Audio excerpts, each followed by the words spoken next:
If we go back to the starting point of the European Union in the 1950s, it was about the idea that through economic integration we can achieve peace. But they take on migrants because it's cheaper than investing in new machinery. And that is a mistake, if you like, that capitalism makes. The ultra-right see the foreign worker as somebody who's undermining their basic standards. This was the point in time, wasn't it, where we started to see the start of the assimilation of right-wing ideas into the mainstream.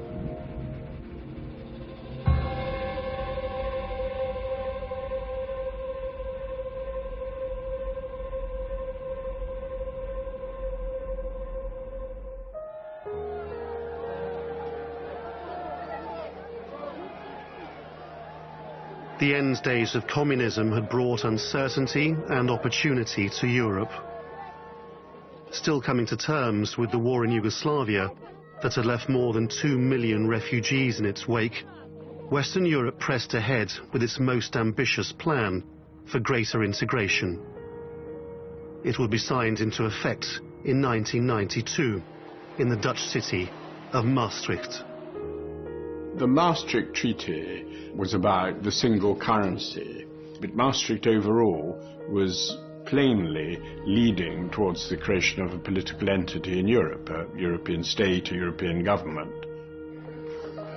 There are over a dozen EU institutions, bureaucratic institutions, that most people, I mean your average voter, didn't even know were being erected. They didn't know that when they voted to ratify the Maastricht Treaty, that you would have the emergence of this state-like bureaucracy in Brussels.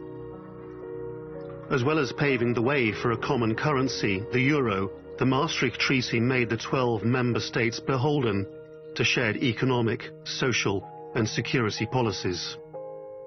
The political and economic strings of Europe were being pulled from the EU headquarters in Brussels.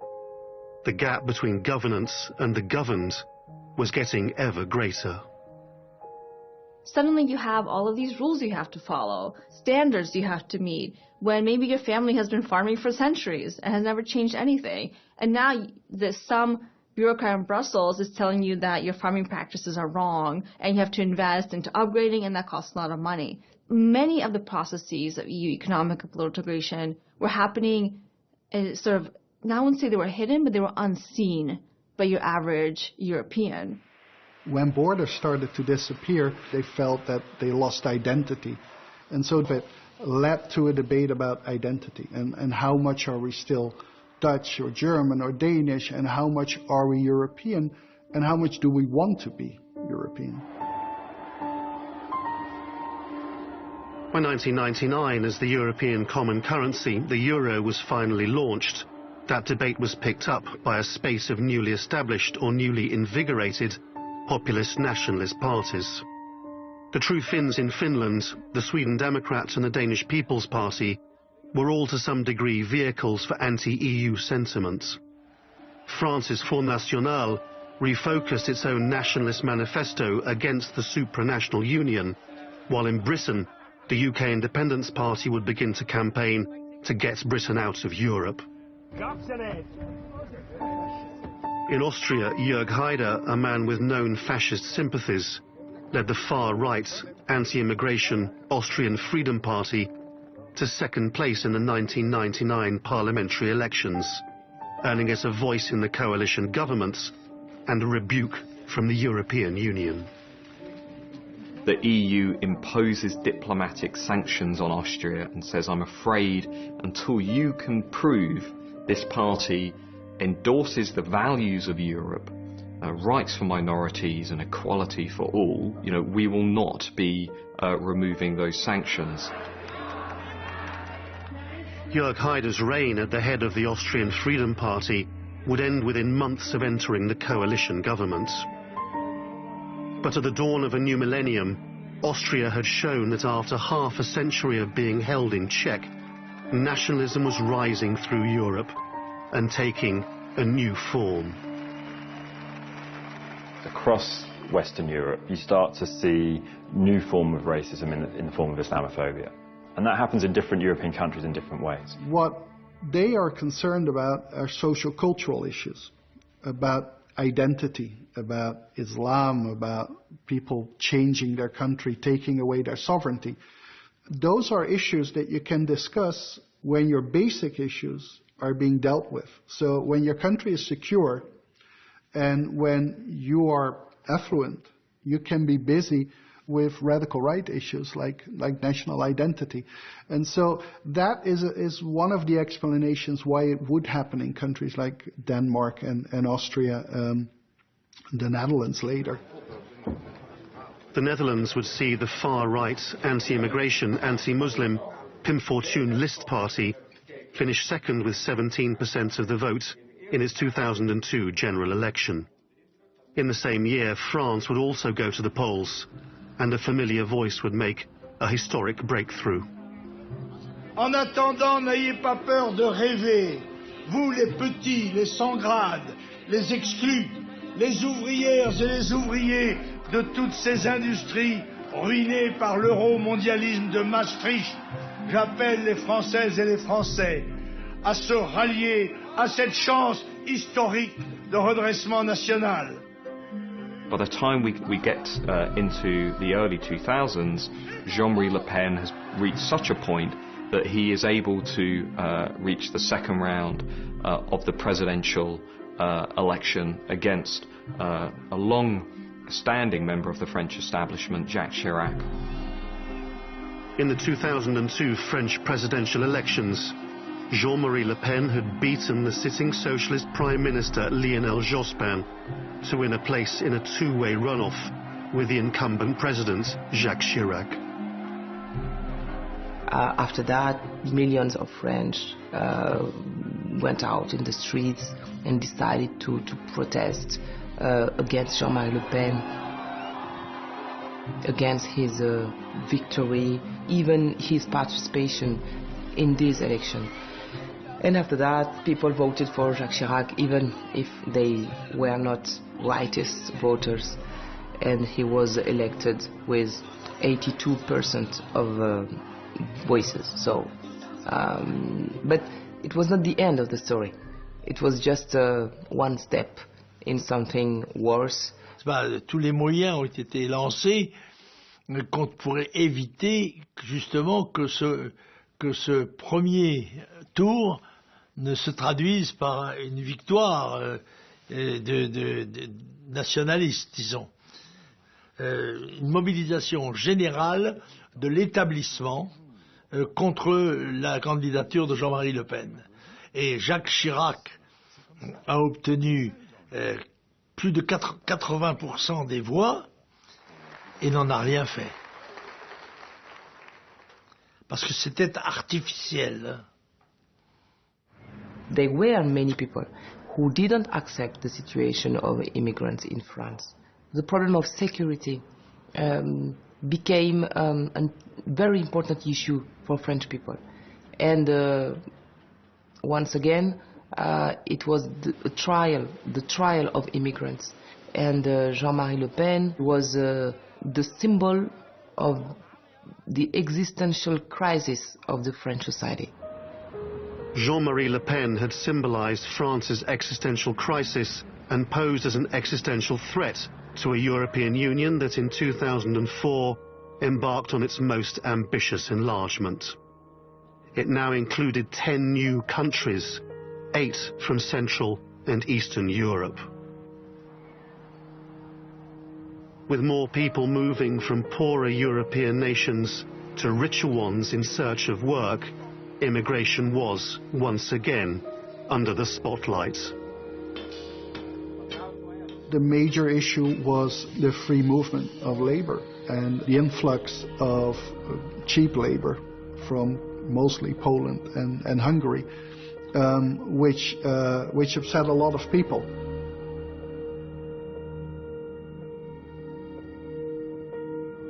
The demand then continuously through that period is tougher immigration controls, particularly the idea that government is too cosmopolitan, that the leaders do not really share the kind of native instincts of the ordinary people. One fringe party in Britain put itself forward to stand up for the instincts of the ordinary native people of the UK.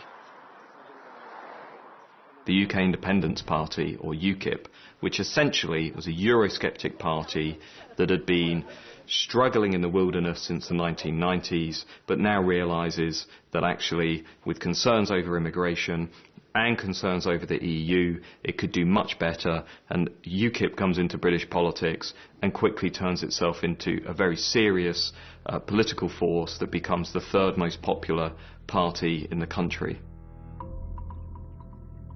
In 2006, UKIP elected a new leader, Nigel Farage, a man whose accession, according to the party's founder, brought with it elements of far-right support.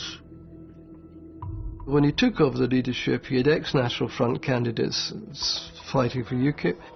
There's always been ex-BNP National Front people involved in UKIP. There's all sorts of ex-criminal types been allowed to be candidates by Farage. Nigel Farage's UK Independence Party tried to present a veneer of respectability as it and the far-right movement it claimed to be removed from made inroads into Europe's political mainstream. In 2008, the financial meltdown, which had begun with a credit crisis in the US, would be a catalyst for political and social unrest across Europe and give the far right a chance to rush in where the mainstream feared to tread. It was a dramatic period as banks had overstretched their capacity to lend. We saw countries like Greece taking on mass debt, going into default. We saw countries like Spain and Italy doing the same thing, Portugal as well. We started to see not a Europe united, but a Europe divided. In Greece, the simmering financial crisis boiled over into street violence. The Greek Prime Minister, George Papandreou, committed to a €110 billion bailout by the Troika of the European Commission, the European Central Bank, and the International Monetary Fund. In return, Greece would be required to make drastic cuts to its public spending, reduce its budget deficit, and liberalise its markets. The Greeks would pay for the money they received and the folly of a hasty integration. The recourse to austerity was, of course, rooted in economic orthodoxy, but was not calculated to meet the demands of those who were the losers in that project.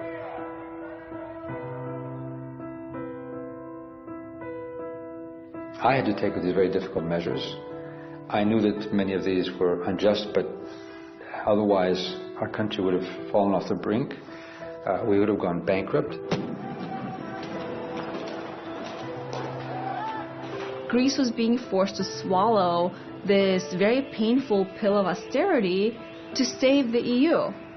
And what we really saw is growing resentment, both on the side of the rich countries like Germany and France, and also on the side of the countries that needed support, the poorer European countries like Greece, Spain, Portugal, and Italy. This idea that we in the north now had to pay for them in the south hit home hard. It was also the first time that we saw the so-called dark side of the euro, that our currency was now linked to the behavior of others, including people in the south about which we already had a lot of prejudices. The financial crisis really an enormously significant moment for the European Union because its true colours were revealed, that in the end it decided to back the system and the banks above the interests of the people. That's right, isn't it? I imagine you must agree with that in Greece. Yes, it's somewhat more complex, but yes, it was obviously bailing out the banks. We had made finance a god. Financial system was a god, and they were putting too much in the basket of financing and banking and so on. That they will solve the problems of unemployment or growth and so on, which is not come to fruition, and particularly in Europe. But this problem then became, rather than a eurozone common effort, it became sort of every nation has to deal with it, and then the burden on the citizens and the taxpayers. I would have assumed that for people who are sceptical of the European Union, or parts of it at least, it was a gift. The collapse of the banks has over time been jumped on by these parties. Two things here. Don't bracket me as a Eurosceptic. I'm a moderate integrationist. Okay. Secondly, but you accept the point. The crisis took time to work through. It was not an immediate crisis. I mean, the finance world, of course, understood that if you don't bail out the banks, then who knows what would happen, Armageddon. We avoided that. So that was positive. But then whose money was used for this? Well, either it was funny money, non-existent money, or taxpayers' money. Yeah, but the point, forgive me, but the point I'm trying to get at is that through the decisions that they took, that the people in Brussels ended up laying the ground for the populist right, didn't they? I think that Brussels obviously has to bear some share of the blame, but Brussels as Council of Ministers rather than the Commission. In other words, as Yorgos was saying, each and every member state had to take a decision of some kind, come together in Brussels and work out a solution. They're still working on it. They still haven't got a proper governance system for the euro. I mean, during this period, from 2008 onwards, when it turned out, it became a sovereign debt crisis instead of a banking crisis. The media and a variety of politicians started to talk about lazy Greeks not paying tax, for one thing, and the hard-working north and the lazy south, because you're all having 3-hour lunches. I've heard people myself say this in the Netherlands. It started to run an absolute wedge through the idea of European unity, all this, didn't it? Well, I think and help the populist anti-European right at the same time. I think one of the major reasons for the rise of this sort of anti-EU or populist or xenophobic rhetoric was the financial crisis and the narratives that came out of that. And the narratives were blame games. And blame games based on... It was a diversion, wasn't it? It was a diversion of the real issue. Because as you said, we were these, Zorba dancing, ouzo drinking, lazy Greeks, which, of course, may be an image that a tourist will get on an island but the Greeks work hard. And the OECD facts say we are number one in hours of working hours in Europe. How can we be bedfellows if we think the Germans are too austere, they think that we're too lazy? Which has nothing to do with the fact that, that the Eurozone structure needed changes.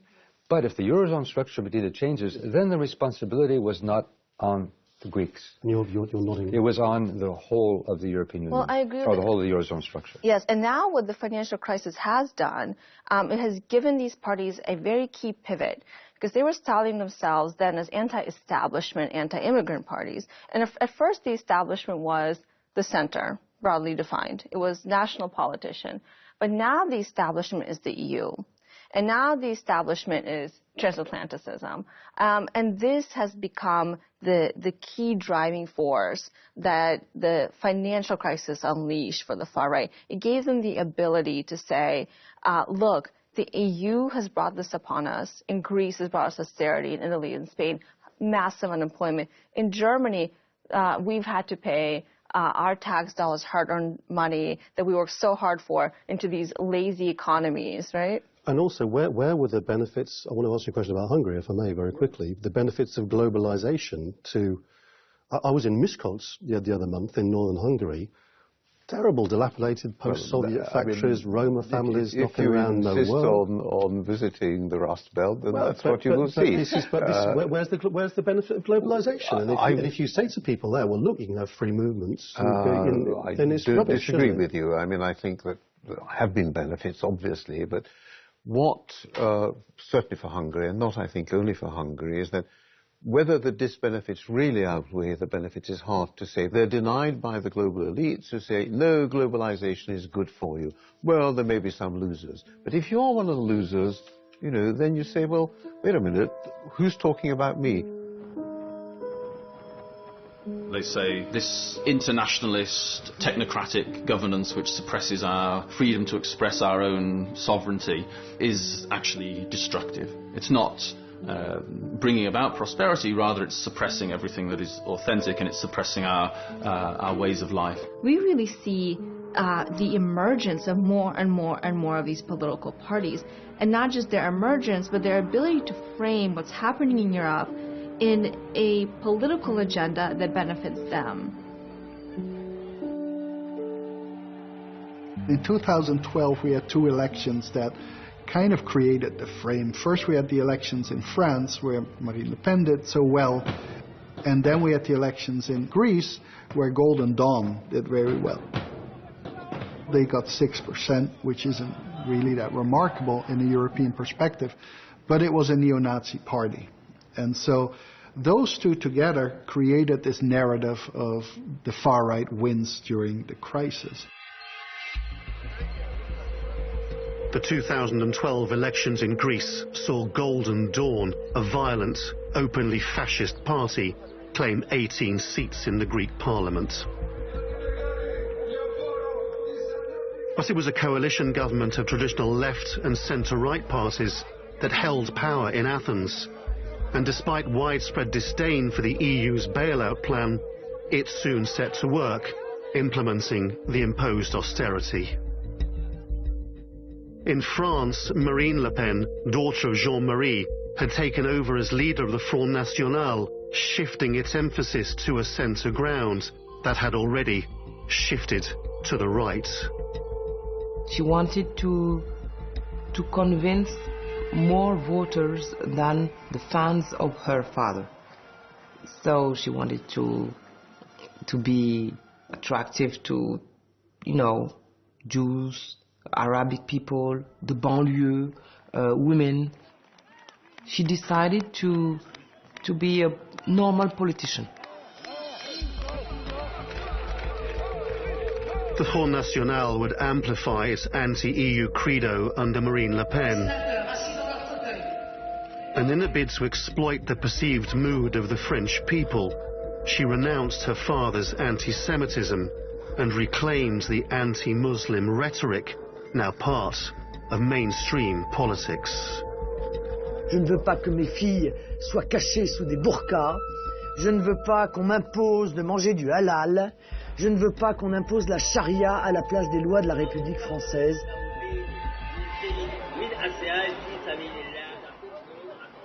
The Muslim is the new symbol of the enemy. He's the new enemy, clearly. We say Muslim. We were citizens before that. But now everyone talked about Muslim people. They are not more French. They are not citizens anymore. The twin-pronged attack on Muslims and the European Union gave Marine Le Pen 18% of the vote in the 2012 French presidential elections, proving that she was not only capable of emulating her father's achievements, but also had a chance of going beyond them. The political mood in France was volatile, but in 2015 it would be darkened by bloodshed on the streets of its capital city.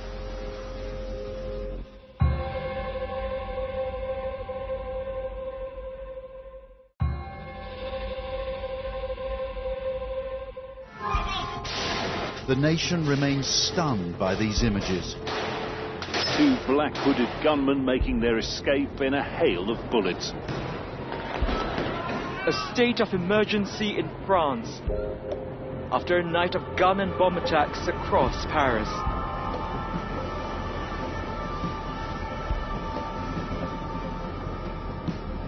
"2015 would begin and end with coordinated attacks in Paris that would make Europe's Muslim other Europe's enemy #1. So every single party on the radical right uses this to show that Islam is the major threat. Right? We cannot be safe without being fairly draconian, not just towards refugees and immigrants, but also towards Muslims in our own country. That means that we have a crisis of citizenship, another one, but it's the worst situation we can have to manage, because these French children, they attack their own country. In 2015, attacks in Paris would claim 146 lives. In May 2014, a French gunman shot and killed 4 people at a Jewish museum in the Belgian capital, Brussels. The attacker had returned from the war in Syria, where he'd fought with rebel groups against President Bashar al-Assad's forces.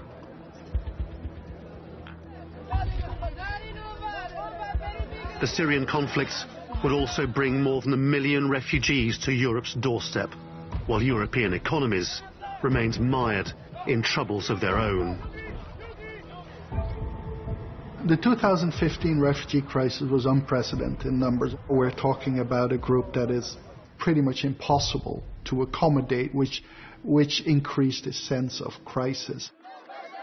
Europe was ill-prepared for a mass intake of new people, as weaker nations, many at the coalface of the refugee crisis, continue to struggle economically. 2015 saw Greece vote in a coalition led by the far-left Syriza party, but it failed to deliver on its anti-austerity promise. While Greeks bemoan Brussels and Berlin calling the shots in Athens, Germans berated their governments for bailing out the Greeks. For the European Union, the confluence of crises around violence, refugees and failing economies was a troubling brew that called for tighter control. For Europe's far right, it would yield timely opportunity. 2015 created the perfect storm for the radical right because it had free developments that linked into the key agenda of the far right. And so the year started with the terrorist attacks in Charlie Hebdo in Paris and ended with it as well. But that brought in, first of all, nativism, because these were Muslims. But that also links to the security issue and authoritarianism, state being too soft. Then we go into the Greek crisis, which was an economic crisis where overall the far right didn't have a strong position. But the way that the EU treated it was perceived as very authoritarian and showed how limited national sovereignty was. Like, within the current EU, national states are no longer important, which again strengthened like the nativism and see we losing control. On the back of that comes the refugee crisis, which really just finishes it off, because first and foremost, of course, these are Muslim refugees, and so it links to the key issue that they have the key other, who come in very large numbers, unprecedented numbers. Refugee equals terrorist, right? So by marrying people's anxiety about immigrants taking their jobs, so the economic anxieties over unemployment, stagnation, slow growth, etc. And on the other hand, the anxiety about safety and security because of terrorist attacks, that has produced, I think, a very powerful image for far-right parties to scapegoat a lot of the problems that Europeans are feeling. In Germany, the far-right Alternative für Deutschland party looked to challenge Angela Merkel's Willkommenskultur refugee policy, as Germany took in 1 million, largely Syrian, refugees. But a welcoming culture was far removed from what the AfD stood for.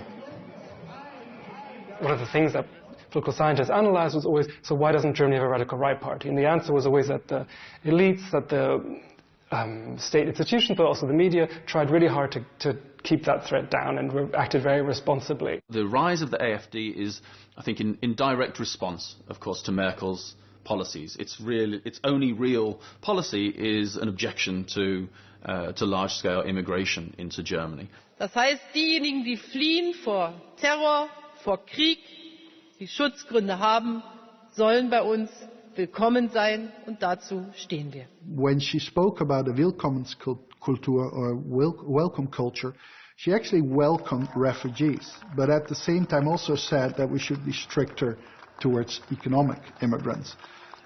That completely fell flat there was virtually no support for her position.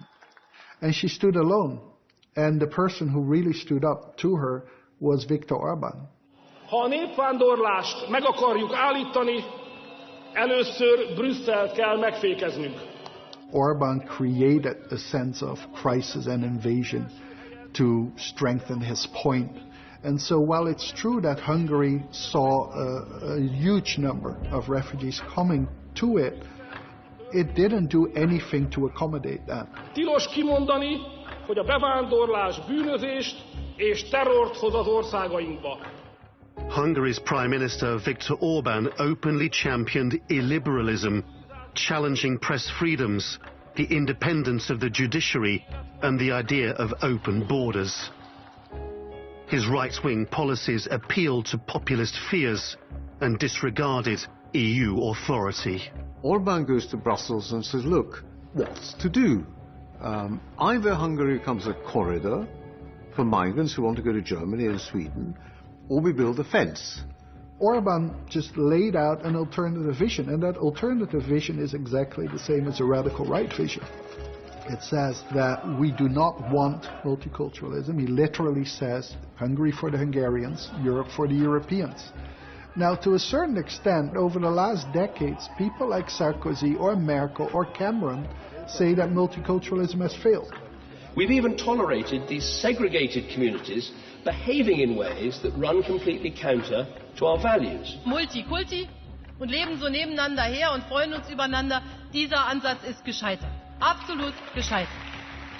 So if you all the time hear from the West multiculturalism has failed, then why should you try it? Many have found unsettling Orban's response to the refugee crisis. Essentially, Orban has said that he now views himself as the only defender of Europe's Judeo-Christian heritage, and that this, in effect, is a Muslim invasion of European democracies. He says just straight out, like, Europe is a Christian continent, which is something that virtually no radical right party says. Orban signalled his vision of a Christian Europe, but also looked to check the advance of the extreme right Jobbik party. Hungary's political landscape was now being shaped by far-right forces competing for power. If we look at some of the statements that Orban says versus some of the policy that Jobbik has put out there, they're sounding more and more similar.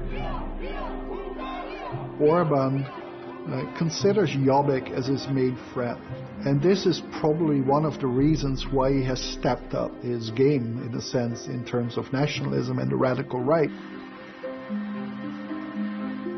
Do you mind if I ask you whether you're ashamed at all of what Hungary did?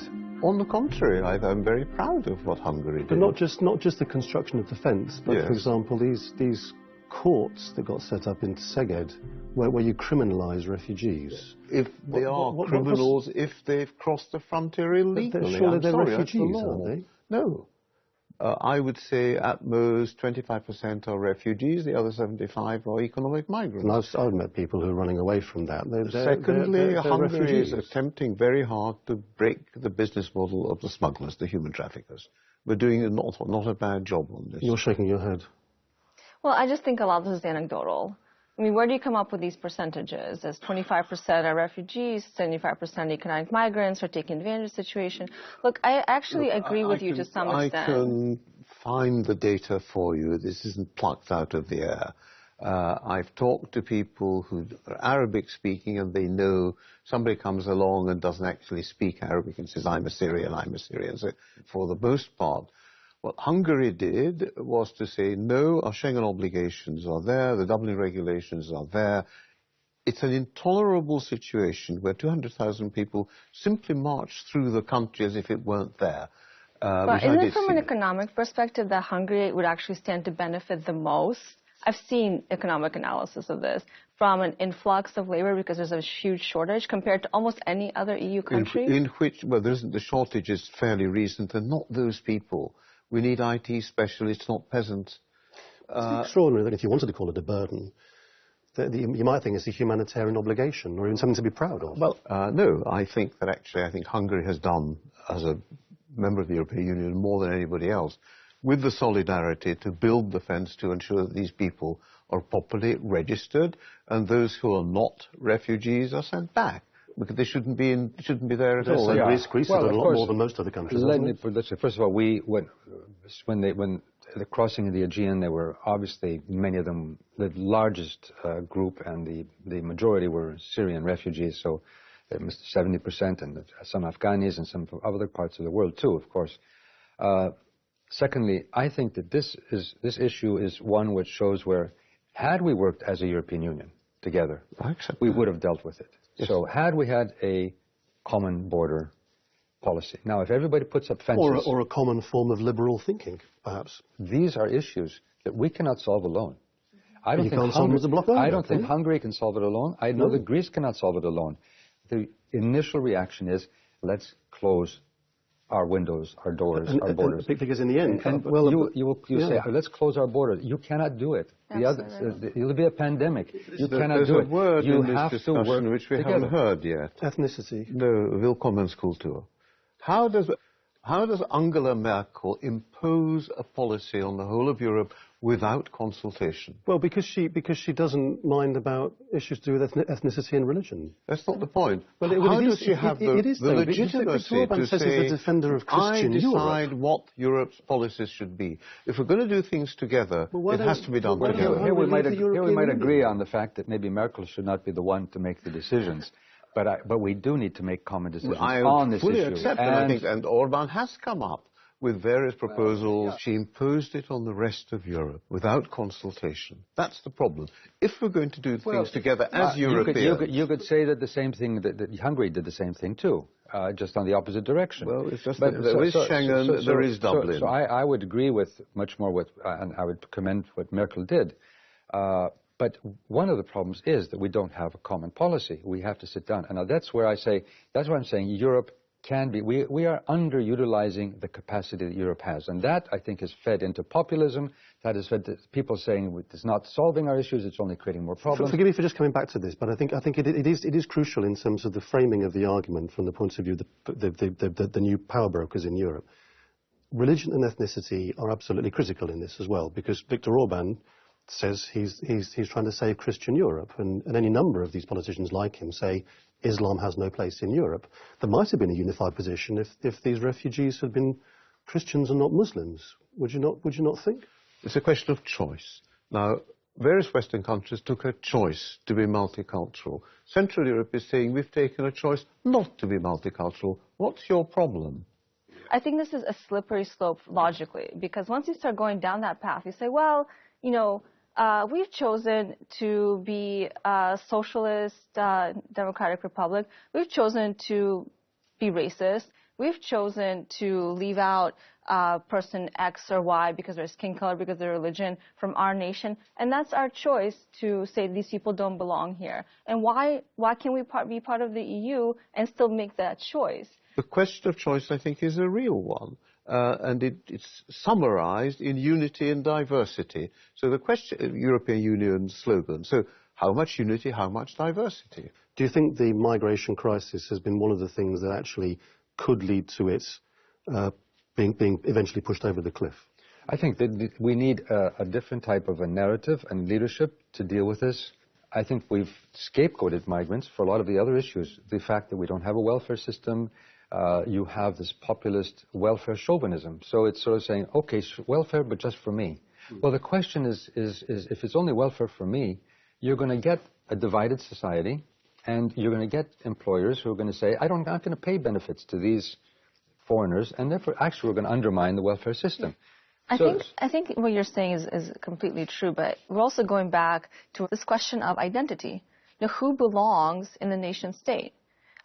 Who belongs in the European community? Right?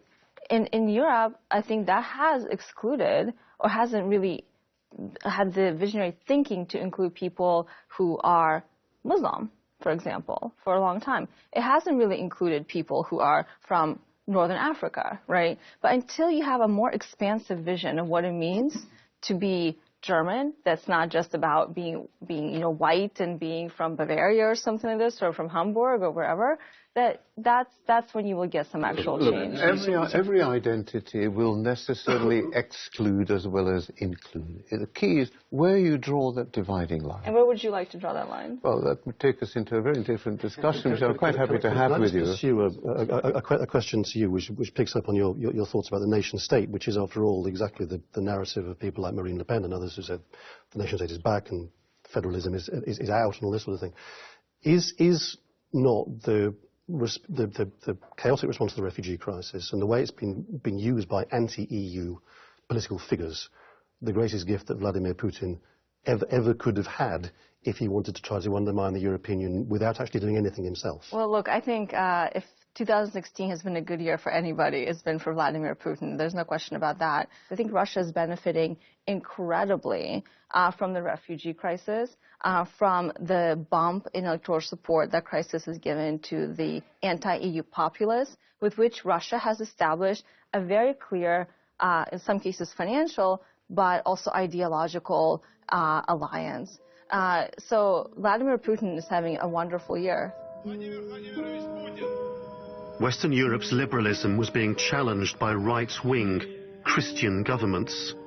For Russian leader Vladimir Putin, long regarded as an illiberal force by the West, this would be an opportunity to serve Russia's interests and widen cracks in Europe's unity.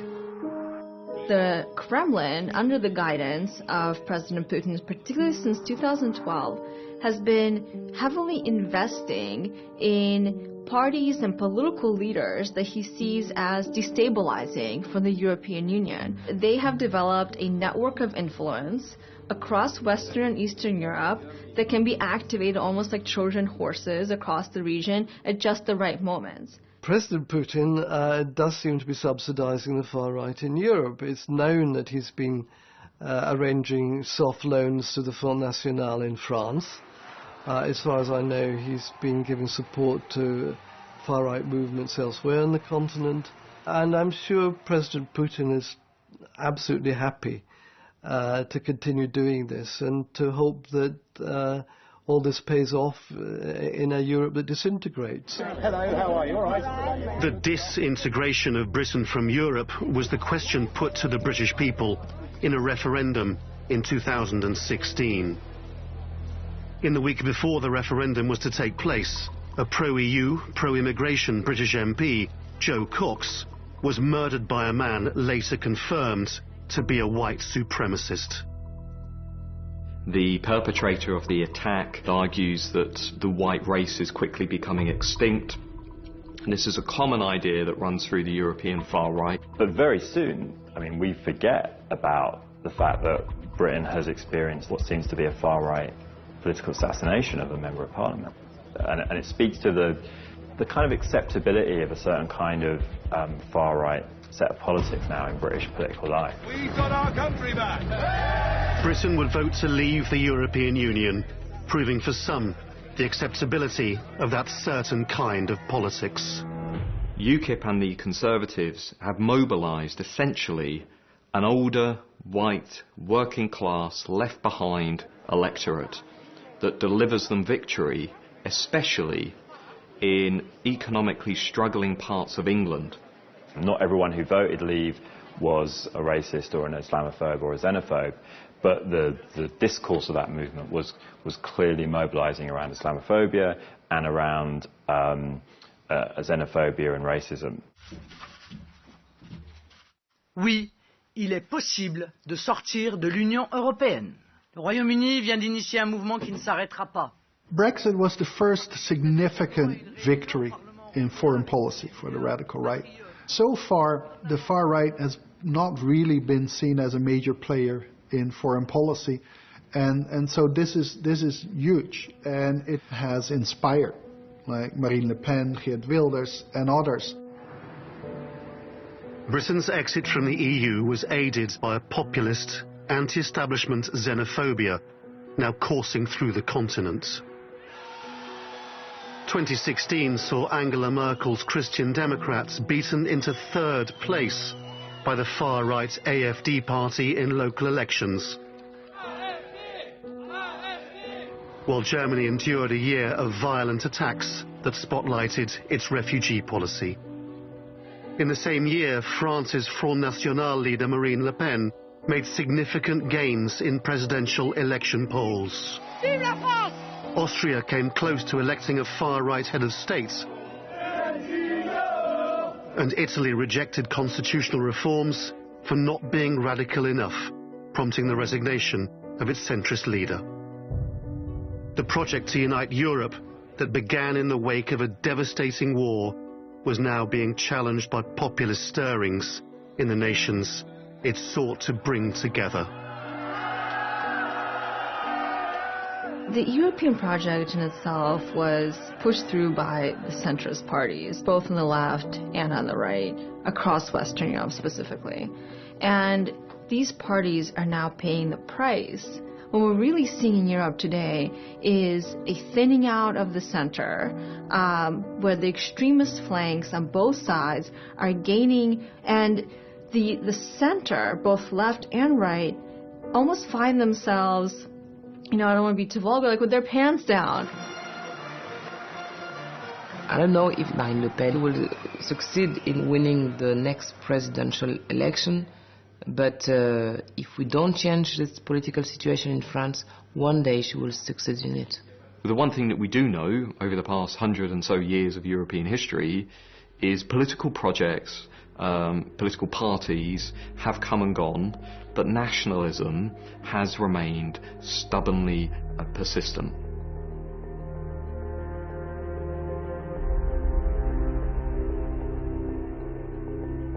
These are very dangerous moments for Europe. We see important elections coming in Germany and in France. In the wake of Brexit, we see the rise of so-called populist movements, not just across Europe but in the US and elsewhere. And the danger, it seems to me at the moment, is retreating into our own little backyards and forgetting precisely what it was that demanded the integration of Europe in the first place. The catastrophe of World War II was what brought about the integration of Europe, and it was an imperfect process, but if it's abandoned altogether, then what will the consequences of that be?